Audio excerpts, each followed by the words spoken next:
नमस्कार दोस्तों, आप सभी लोगों का आपके अपने इस ऑनलाइन एजुकेशन प्लेटफॉर्म पर वेलकम है।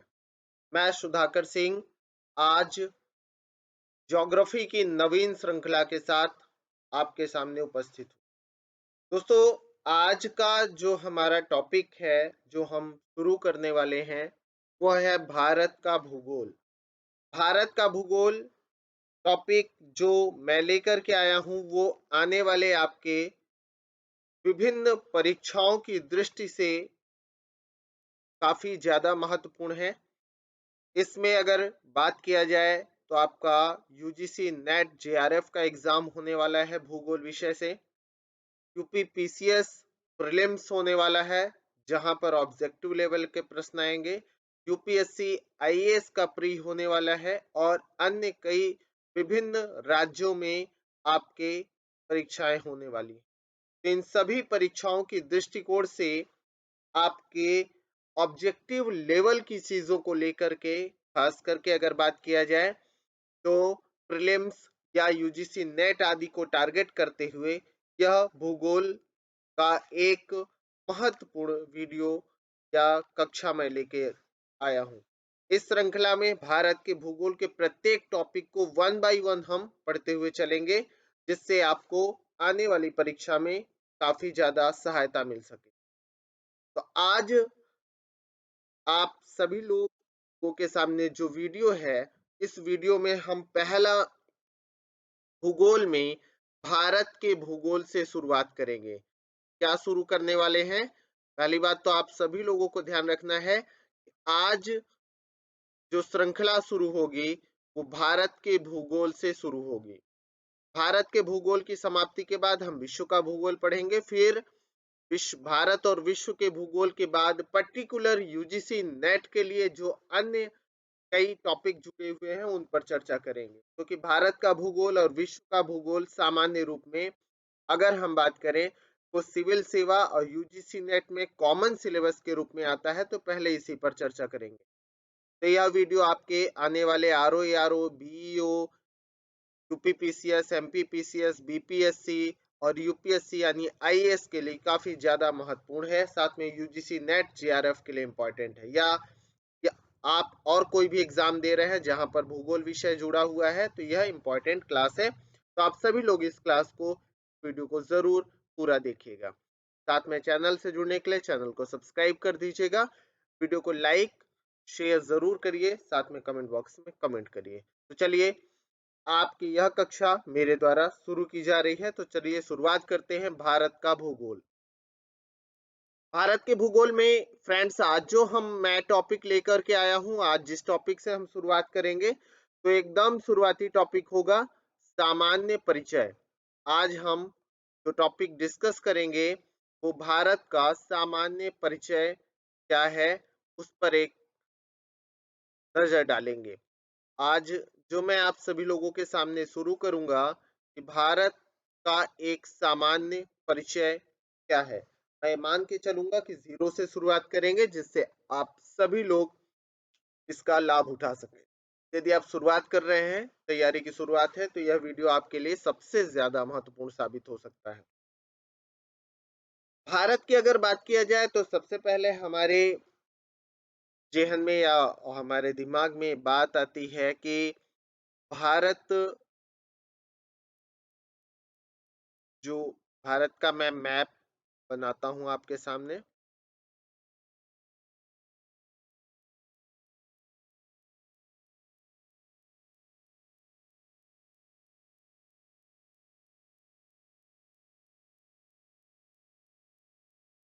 सामान्य रूप में अगर ये भारत की मैं बात करूं, तो आप यह देखेंगे कि भारत के इस बिंदु से अगर बात किया जाए सामान्य रूप में, और यहाँ पर इस बिंदु से बात किया जाए, तो यह आपका अरेबियन सी का रीजन है, अरब सागर का क्षेत्र है। कौन सा क्षेत्र है? आपका अरब सागर का क्षेत्र है। आपके पूर्वी हिस्से में जब आप जाते हैं तो ये बे ऑफ बंगाल का रीजन है, यानी बंगाल की खाड़ी है। यहाँ पर आप देखेंगे कि ये बंगाल की खाड़ी का क्षेत्र है। दक्षिणी रीजन में जब आप आते हैं तो यह हिंद महासागर है, इंडियन ओशन का रीजन है। देन हम यह देख रहे हैं कि भारत तीन ओर से, तीन जलीय क्षेत्रों से दक्षिणी हिस्सा इसका, मध्य के दक्षिण का हिस्सा घिरा हुआ है, जिसे हम प्रायद्वीपीय भारत के रूप में जानते हैं। प्रायद्वीपीय भारत की अगर मैं बात करूं तो प्रायद्वीपीय भारत हम इसे कह सकते हैं, या जो रीजन है ये आपका प्रायद्वीपीय भारत का रीजन है, जो आपका तीन तरफ पानी से घिरा हुआ है, इसीलिए इसे प्रायद्वीप कहते हैं। प्रायद्वीप किसे कहते हैं? जमीन का वह टुकड़ा या वह हिस्सा जो तीन ओर पानी से घिरा होता है, उसे प्रायद्वीप या पेनिनसुला के रूप में जानते हैं। इसके three sides water body region होता है। भारत के पूर्वी हिस्से में बंगाल की खाड़ी का क्षेत्र है, आपने देखा। पश्चिमी हिस्से में अरब सागर है, अरेबियन सी का रीजन है, और दक्षिणी हिस्से में इंडियन ओशन या हिंद महासागर का क्षेत्र है। इसके बाद फ्रेंड्स अगर बात करें सामान्य रूप में, जब हम इसके उत्तरी रीजन की तरफ आते हैं तो आप इसके उत्तरी रीजन में देखेंगे यहाँ पर भारत का पड़ोसी राष्ट्र है पाकिस्तान, यानी पश्चिम में पाकिस्तान है। यहीं पर थोड़ा सा हिस्सा 106 किलोमीटर का जुड़ता है आपका अफगानिस्तान का। किसका? अफगानिस्तान का। तो भारत के पड़ोसी राष्ट्रों में पाकिस्तान, अफगानिस्तान, फिर यहाँ पर आएंगे तो चीन, चीन का रीजन है। फ्रेंड्स ये रीजन की अगर मैं बात करूं तो यह नेपाल है, आप सभी लोग ध्यान रखेंगे नेपाल का रीजन है। यहाँ पर आएंगे तो ये नेपाल के बाद आपका भूटान का रीजन है, भूटान का क्षेत्र है। यह म्यांमार से जुड़ा हुआ रीजन है, म्यांमार है। यह जो क्षेत्र है, इस क्षेत्र की अगर बात किया जाए तो यह बांग्लादेश है आपका,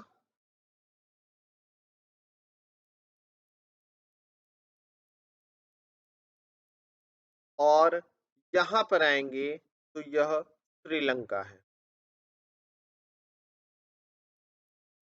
तो आपने देखा कि अगर हम बात करें तो भारत के जुड़े हुए पड़ोसी राष्ट्र आपके कौन कौन से हो गए? अगर पड़ोसी राष्ट्रों की बात किया जाए तो यहाँ पर आप देख रहे हैं सबसे पहले पश्चिम में पाकिस्तान, फिर अफगानिस्तान, फिर चीन, देन नेपाल, भूटान, म्यांमार, बांग्लादेश। यह आपके 7 राष्ट्र ऐसे हैं, 7 देश ऐसे हैं जो भारत के साथ स्थल से या जमीन से जोड़ने वाले देश हैं। अब यहाँ पर अगर हम आते हैं तो श्रीलंका जलीय सीमा रेखा से जुड़ने वाला देश हो जाता है, और श्रीलंका के बाद यहाँ पर आएंगे, यह रीजन है मालदीव का, यानी अगला जल से जुड़ने वाला देश आपका कौन सा हो गया? लक्षद्वीप के दक्षिण में स्थित मालदीव, जो हिंद महासागर का राष्ट्र है। तो भारत के पड़ोसी राष्ट्रों की संख्या हुई 9, यानी भारत के सीमावर्ती राष्ट्रों की संख्या। सबसे पहले परिचय में हम देखते हैं अपने पड़ोसियों को कि सीमावर्ती देशों की संख्या 9 हुई, जिसमें से 7 तो जमीन से जुड़ रहे हैं और 2 पूरी तरह से आपके किससे जुड़ रहे हैं? जलीय क्षेत्र से जुड़ने वाले राष्ट्र हो गए। तो 7 आपके स्थल खंड से जुड़ने वाले और 2 जलीय सीमा से जुड़ने वाले राष्ट्र हो गए। 7 देशों में भी अगर बात किया जाए तो एक आपका बांग्लादेश, दूसरा म्यांमार और तीसरा पाकिस्तान। ये 3 राष्ट्र ऐसे हैं जो जल और स्थल दोनों से सीमा रेखा का निर्धारण करते हैं। तो आपको यह भी ध्यान रखना है, जैसा कि मैंने बताया कि अफगानिस्तान मात्र 106 किलोमीटर की सीमा भारत के साथ तो आप सभी लोग यह भी ध्यान रखेंगे कि जो अफगानिस्तान है वह 106 किलोमीटर की सीमा रेखा साझा करता है। इस पर थोड़ा सा विस्तार से जानकारी ले लेते हैं। अगले नेक्स्ट पेज पर चलते हैं। देखिए, भारत के सीमावर्ती राष्ट्रों,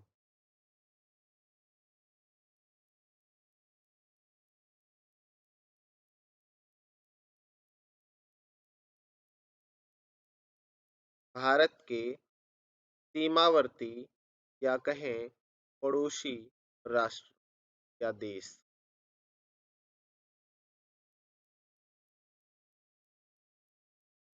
भारत के पड़ोसी राष्ट्रों की अगर बात किया जाए, तो मैंने बताया कि भारत के पड़ोसी राष्ट्रों में हम पश्चिम से ही चल रहे हैं। सबसे पहले पाकिस्तान,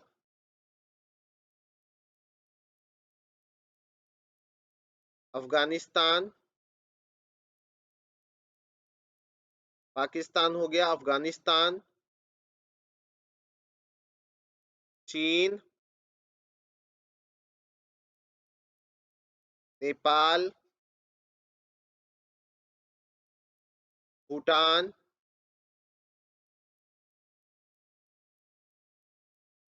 म्यांमार,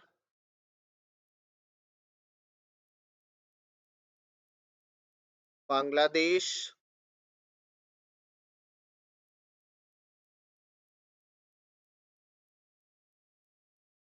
श्रीलंका और मालदीव। यानी अगर हम संख्या के आधार पर देखें, 1, 2, 3, 4, 5, 6, 7, 8 और 9, यानी भारत के पड़ोसी राष्ट्रों की संख्या हुई 9। 9 में अगर बात करते हैं फ्रेंड्स, तो श्रीलंका और मालदीव जल से सीमा रेखा का साझा करते हैं, जलीय सीमा निर्धारित करते हैं। पूरी तरीके से यह दोनों राष्ट्र भारत से जल से जुड़ने वाले देश हैं। अब पाकिस्तान, म्यांमार और बांग्लादेश ऐसे हैं जो जल और स्थल दोनों से सीमा रेखा साझा करते हैं। जल और स्थल से जुड़ने वाले देश कौन कौन से हुए? पाकिस्तान, म्यांमार और बांग्लादेश।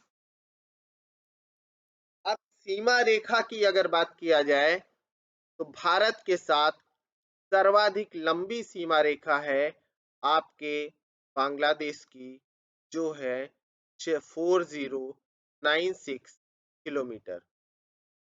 भारत के साथ सर्वाधिक लंबी सीमा रेखा निर्धारित करने वाला आपका देश है बांग्लादेश। बांग्लादेश और भारत के मध्य की सीमा रेखा 4096 किलोमीटर लंबी है, जिसे आप सभी लोग विशेष रूप से ध्यान रखेंगे। सबसे कम सीमा रेखा की जब बात आती है, तो वह है आपकी 106 किलोमीटर की, जो है भारत और अफगानिस्तान की। इसमें भी अगर बात किया जाए, तो भारत का स्वतंत्र क्षेत्र कोई भी अफगानिस्तान से नहीं जुड़ता है, बल्कि पीओके का क्षेत्र जुड़ता है, जिसे आज पाक ऑक्युपाइड कश्मीर के रूप में जाना जाता है, और भारत ने उसे लद्दाख केंद्र शासित प्रदेश के रूप में निर्धारित कर रखा है। इसके बाद अगला, सबसे कम आपने जाना अफगानिस्तान, सबसे अधिक आपने जाना बांग्लादेश से जुड़ने वाला, यानी 4096 किलोमीटर। सेकेंड नंबर पे सबसे ज्यादा आपकी सीमा रेखा साझा होती है चीन के साथ। चीन के साथ भारत की सीमा रेखा है लगभग 3488 किलोमीटर लंबी। कितनी? 3488 किलोमीटर लंबी सीमा रेखा है। तीसरे नंबर पे भारत पाकिस्तान के साथ लंबी सीमा रेखा साझा करता है, जिसकी लंबाई है 3,323 किलोमीटर के आसपास। 3,323 किलोमीटर के आसपास है। अगली सीमा रेखा भारत साझा करता है नेपाल के साथ, जो है 1,751 किलोमीटर लंबी, 1751 किलोमीटर लंबी सीमा रेखा है। म्यांमार के साथ भारत की सीमा रेखा 1,643 किलोमीटर के आसपास है। भूटान के साथ भारत की सीमा रेखा 699 किलोमीटर है। और अफगानिस्तान के साथ मैंने आपको बताया ही कि आपके 106 किलोमीटर लंबी सीमा रेखा साझा की जाती। श्रीलंका और मालदीव जलीय क्षेत्र से जुड़ने वाले देश हैं, तो इसमें महत्वपूर्ण चीजें कौन सी हैं जिसे आप विशेष रूप से ध्यान रखेंगे, उस पर एक नजर डालते हैं। सबसे पहली बात आपको याद रखना है कि सर्वाधिक लंबी सीमा रेखा किसकी है, तो आपके बांग्लादेश के साथ सर्वाधिक लंबी सीमा रेखा है भारत की। विशेष रूप से आपको ध्यान रखना है। सबसे कम सीमा रेखा की जब बात आती है तो अफगानिस्तान की आती है, जो 106 किलोमीटर लंबी सीमा रेखा है। भूटान की सीमा रेखा विशेष रूप से आप ध्यान रखेंगे, कई एग्जाम में पूछा जा चुका है कि 699 किलोमीटर की लंबी सीमा रेखा निर्धारित की जाती है भूटान के साथ। विशेष रूप से ये सारी चीजें इंफॉर्मेशन के रूप में, जानकारी के रूप में आप सभी को ध्यान रखना है। श्रीलंका और मालदीव जलीय सीमा निर्धारित करने वाले भारत के दो राष्ट्र हैं। दोनों का संबंध आपके हिंद महासागर या इंडियन ओशन के क्षेत्र से है। ठीक है, ये आप सभी लोग ध्यान रखेंगे। नेक्स्ट चलते हैं। अब बात की जाती है भारत के आंतरिक क्षेत्र के बारे में, कुछ जानते हैं, फिर अन्य चीजों के बारे में जानेंगे। लेकिन उसको जानने से पहले भारत और श्रीलंका के मध्य की चीजों को जान लेते हैं। मैं भारत का एक मैप बनाता हूं, ये आप ध्यान रखें। ये भारत का दक्षिणी हिस्सा है। थोड़ा सा श्रीलंका दूर में बना रहा हूं, जिससे आपको बहुत सारी चीजें समझने में आसानी हो। भारत और श्रीलंका के मध्य की अगर बात किया जाए तो इतना दूर है नहीं। आप सभी ध्यान रखेंगे, क्योंकि मुझे बीच में कुछ चीजें लिखनी है, इसलिए मैंने दूरी बनाई है। इतना दूर मैप में नहीं दिखाया जाता है, नजदीक है। भारत और श्रीलंका के मध्य में यहाँ पर आप ध्यान रखेंगे कि यह तो इधर का रीजन आपका बे ऑफ बंगाल का है, यानी बंगाल की खाड़ी का रीजन है। बे ऑफ बंगाल के बाद यहाँ पर आपका पाक स्ट्रेट है, पाक जल संधि है, पाक स्ट्रेट या पाक जल संधि या जल डमरू मध्य भी कहा जाता है उसे। जल संधि या जल डमरू मध्य क्या होता है? जल का एक पतला सकरा हिस्सा होता है जो पास में मौजूद दो बड़े जलीय क्षेत्रों को जोड़ने का कार्य करता है। तो पाक स्ट्रेट पास में स्थित दो बड़े जलीय क्षेत्रों को जोड़ने का कार्य करता है। पाक स्ट्रेट की अगर बात किया जाए तो पाक स्ट्रेट किसे किसे जोड़ने का काम करता है? यहीं पर है पाक की खाड़ी, पाक की खाड़ी, पाक बे। तो पाक बे को आपके बंगाल की खाड़ी से जोड़ने का कार्य आपका पाक जल डमरू मध्य के द्वारा किया जाता है। तो पाक स्ट्रेट किसके किसके मध्य हो गया? श्रीलंका और भारत के बीच। और पाक बे का संबंध हो गया श्रीलंका और भारत के बीच। यहीं पर भारत के दक्षिणी हिस्से में अगर बात किया जाए तो आपका दक्षिणी हिस्से में जो भारत का क्षेत्र है उसकी अगर बात करें तो यहीं पर मौजूद है आपका तो आप सभी लोग ध्यान रखेंगे कि पाक जल संधि भारत और श्रीलंका के मध्य है। पाक बे या पाक की खाड़ी भारत और श्रीलंका के मध्य है, और ये जो मन्नार की खाड़ी है इसका भी संबंध श्रीलंका और भारत के पास से है, या भारत के दक्षिणी हिस्से में मन्नार की खाड़ी है। इसके बाद अगर बात किया जाए तो भारत और पड़ोसी राष्ट्रों के मध्य कुछ सीमा रेखाएं हैं। कुछ सीमा रेखाओं का निर्धारण समय समय के साथ किया गया है, उन पर एक नजर डाल लेते हैं। तो दोस्तों आप सभी लोग देखिएगा कि भारत और पड़ोसी के देशों के मध्य सीमा रेखा कौन कौन सी अंतरराष्ट्रीय सीमा रेखाएं मौजूद हैं, एक नजर डालते हैं। सबसे पहले फ्रेंड्स, आप सभी लोग जानते हैं कि 1947 से पहले भारत का ही एक अभिन्न हिस्सा था पाकिस्तान। यानी पाकिस्तान भारत का एक महत्वपूर्ण हिस्सा था, और तब हमारा पड़ोसी राष्ट्र यानी भारत का पड़ोसी राष्ट्र होता था अफगानिस्तान। पश्चिम में भारत का पड़ोसी राष्ट्र था अफगानिस्तान, और भारत और अफगानिस्तान के मध्य की सीमा रेखा ही आपकी जो जानी जाती थी उसे हम जानते थे डूरंड रेखा के रूप में। किस रूप में? डूरंड रेखा के रूप में। डूरंड रेखा।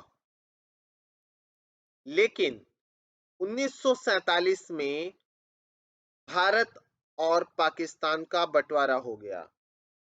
डूरंड रेखा का निर्धारण 1893 में हुआ था। ये भी ध्यान रखेंगे आप सभी लोग। डूरंड रेखा का निर्धारण 1893 में मॉर्टिमर डूरंड के द्वारा हुआ था। एक डूरंड नाम के अंग्रेज थे, उन्होंने ही इसे निर्धारित किया था। मॉर्टिमर डूरंड के द्वारा 1893 में यह निर्धारित किया गया था। लेकिन वर्तमान में डूरंड रेखा पाकिस्तान और अफगानिस्तान के मध्य पाई जाती है। क्यों? क्योंकि पाकिस्तान भारत से अलग हो चुका है 14 अगस्त 1947 को। यानी 15 अगस्त को हम अपनी स्वतंत्रता मनाते हैं, एक दिन पहले पाकिस्तान को भारत से अलग हुआ, यानी बंटवारा हो गया हमारा। तो पाकिस्तान और अफगानिस्तान के मध्य की सीमा रेखा ही आपकी डूरंड रेखा है। यह महत्वपूर्ण सीमा रेखा है, अंतरराष्ट्रीय सीमा रेखा। दूसरी सीमा रेखा की अगर बात किया जाए तो भारत और पाकिस्तान के मध्य की सीमा रेखा। भारत और पाकिस्तान के मध्य की सीमा रेखा आपकी कहलाती है रेड क्लिफ रेखा।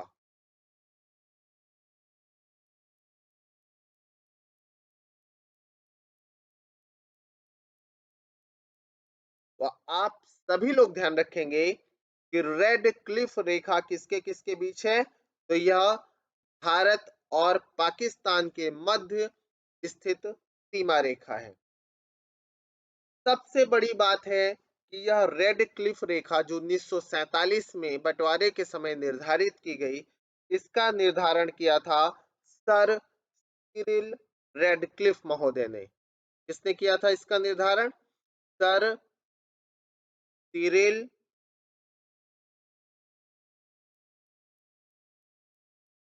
रेडक्लिफ महोदय ने।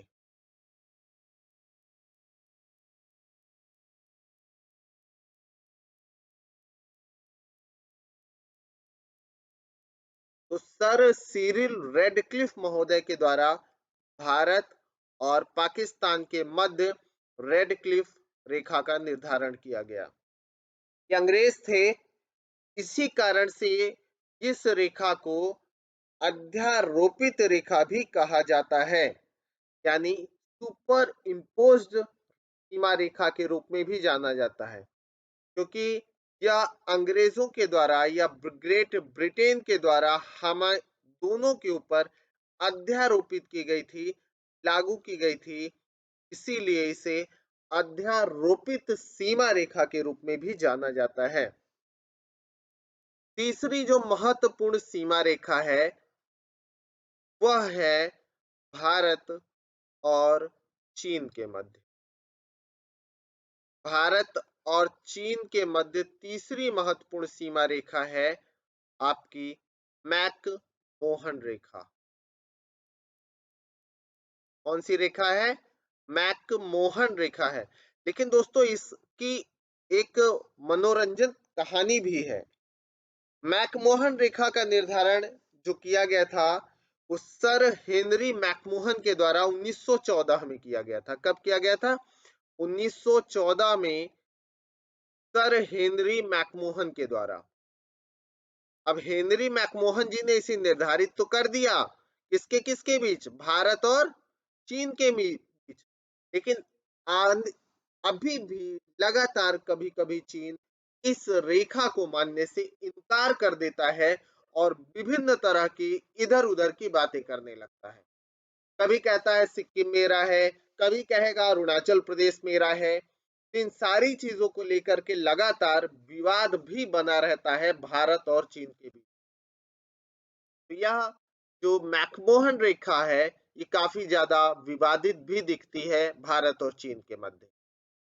और साथ में सबसे बड़ी बात है कि यह जो हेनरी मैकमोहन के द्वारा खींची गई रेखा है इसका मेन संबंध आपके अरुणाचल के क्षेत्र से आता है, अरुणाचल प्रदेश से आता है। क्यों? क्योंकि आपको पता है जम्मू कश्मीर में जो 1962 के बाद 1962 में जो भारत और चीन का युद्ध हुआ था उस समय हमारे यानी भारत के कई क्षेत्रों को चीन ने हथिया लिया था या कब्जा कर लिया था। आज भी वह कब्जे वाला क्षेत्र मौजूद है जिसे हम अक्साई चीन का क्षेत्र कहते हैं। यानी ऐसा भारत का क्षेत्र जो आज भी चीन के कब्जे में है, अक्साई चीन का क्षेत्र। यहीं पर एलएसी है, एलएसी लाइन है जिसे लाइन ऑफ एक्चुअल कंट्रोल के नाम से भी जाना जाता है, लाइन ऑफ एक्चुअल कंट्रोल। तो आप सभी लोग यह भी विशेष रूप से ध्यान रखेंगे फ्रेंड्स, ठीक है। तो यह प्रमुख आज के टॉपिक रहे भारत और भारत के पड़ोसी देश और उनसे संबंधित महत्वपूर्ण बातें एक परिचय के रूप में आपके सामने मैंने रखा।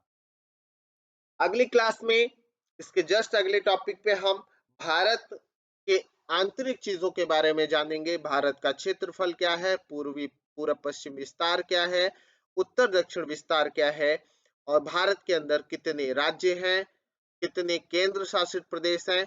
इस सारे टॉपिक के साथ कल या नेक्स्ट वीडियो में हम जल्दी ही मिलते हैं। इस वीडियो को लगातार देखते रहिए, जुड़े रहिए आप सभी लोग मेरे साथ और पूरे भारत का भूगोल ही नहीं कंप्लीट ज्योग्राफी की क्लास आपको प्रोवाइड होगी। Have a good day, good luck. Video को लाइक शेयर जरूर करिए, कमेंट बॉक्स में कमेंट करिए और साथ के साथ चैनल को सब्सक्राइब जरूर करिए। Have a good day, good luck, good bye दोस्तों।